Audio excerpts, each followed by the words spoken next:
Well, let's head to Canberra now. Joining us is Liberal MP and Victorian Tim Wilson. Tim, good to see you. Thanks so much for joining us. So, we just had a report from the protests taking place in Broadmeadows there. I mean, from what you can gather in Victoria, is that an example of, tension and frustrations beginning to set in? Well, I don't think it's an explicit example. I think there are a lot of Victorians, families stuck at home getting very frustrated. But unfortunately, this is the standard that the Premier, Daniel Andrews, has ultimately set.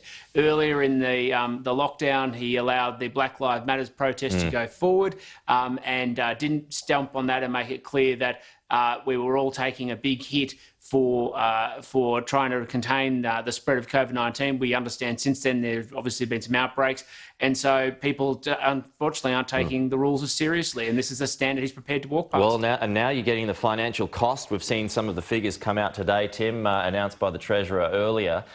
How alarmed are you at those figures? How surprised are you as well, bearing in mind that some 60% of people in Victoria are still going to need government help right up until the end of the March quarter next year, and that accounts for basically most of the country?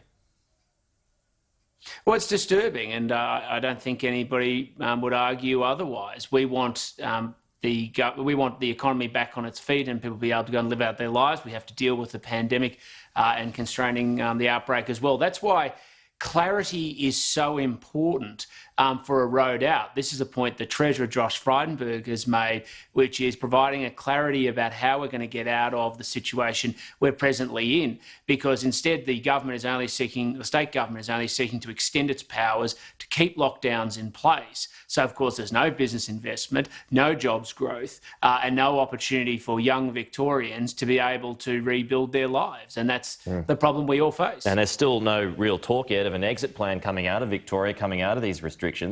In your view, what should an exit plan look like?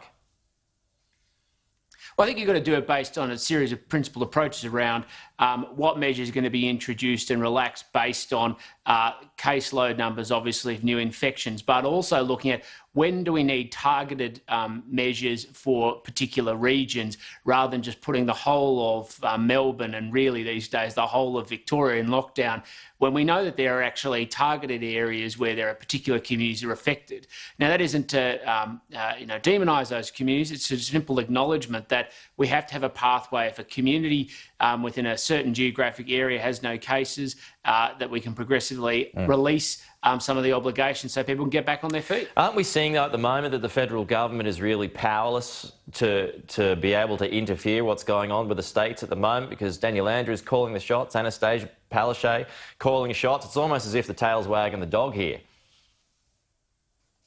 Well, no, we're a federation and we're a country built on states. Everyone thinks states don't matter. We've suddenly realised they really, really do matter. Now, I always knew that, and they're the ones who have the power. What we have the capacity to do is obviously try and get states to work cooperatively together. So even though none of us are particularly big fans of the border closure between New South Wales and Victoria was a cooperative arrangement versus what's happened in some other parts of the country. And our job as federal government is to support people through this difficult time. But the states have to pick up some of the tab too. We've spent overwhelmingly much more money in supporting the economy and jobs in Victoria, and the state needs to pick up their fair share. But what we're seeing now is this clash between the health response and the economic response. I wouldn't say it's a clash, but obviously there's a tension. If the health response keeps going, then it just incurs bigger and bigger cost. And this is why you should never look at an issue through a singular lens. We have the issues of COVID-19 that are very important around constraining it. There are issues around mental health and other types of issues around elective surgery and the like, which are also very important. We also have jobs and making sure Australians can support themselves. And so when you look at things through just one lens, you ignore everything else and deprioritise it. And I think we in Canberra take a more balanced approach. OK, well, when it comes to the economic response, there's a couple of pointers here. I mean, first of all, it does seem as though we've spoken about this several times when it comes to this, the super rise that was due to begin next year. It does seem like that's being walked back now and that might be a way off. Is that how you're seeing it? Well, there's no announcement that's been made, but obviously there was a report today on an online website for academics where the overwhelming majority of economists made the point that it would come at the cost of economic growth and wages. And so I think where we're focused here in Canberra is how do we get Australians back into jobs? How do we create the opportunity for the next generation of Australians?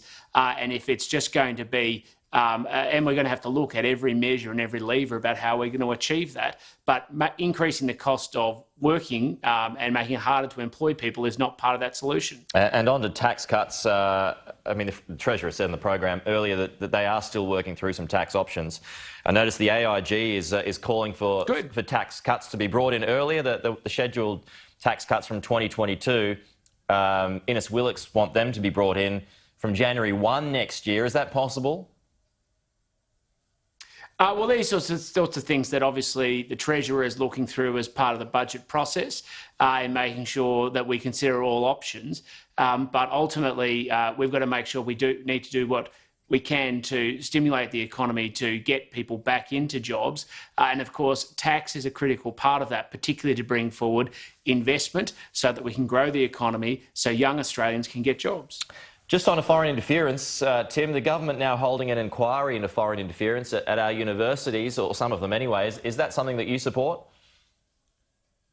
Well, I'm a member of the committee that's going to be doing it, and I'm looking forward to the inquiry. It will be a very good opportunity to investigate what is going on, making sure that universities are going through the proper process and making sure they're not becoming a soft target for foreign interference.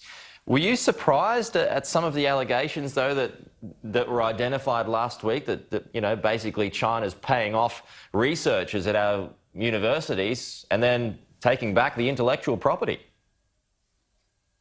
Well, I can't say that I was surprised, but it's always confronting to see it in writing, and that's exactly what we need to be investigating, is making sure that Australian universities are pursuing the interests of obviously our nation, but the pursuit of knowledge, not becoming harvested by foreign interference and foreign interests, and taking our research and technology to other countries where we don't have access to it. So they were very confronting allegations, and that's exactly what this inquiry, which I call for as well, is seeking to address. Well, maybe we're getting ahead of ourselves here, but if the inquiry finds that, this is true and this is actually happening, what is the end game here? Well, I think we don't want to prejudge, but obviously there will be legislative responses and an expectation, I would have thought, that universities lift their game and more properly scrutinise what's happening. And you've seen with the federal government, not just in this space, but obviously in a new clearinghouse around treaties and agreements struck between state governments and foreign governments, the Morrison government is going to stand up for Australia's national interest, and we expect the institutions, whether government or universities, to do the same. So have universities been failing up until this point? Well, obviously there are allegations that are being made. There are institutes like Confucius Institutes. There's obviously research and development programs and the allegations there. So let's wait and see. I don't want to prejudge what's going to come through the inquiry, but I can assure you it will be very heavily scrutinised sector. Liberal MP Tim Wilson, always good to get your thoughts. Thanks for joining us this morning. We'll talk to you again soon. Thanks for having me.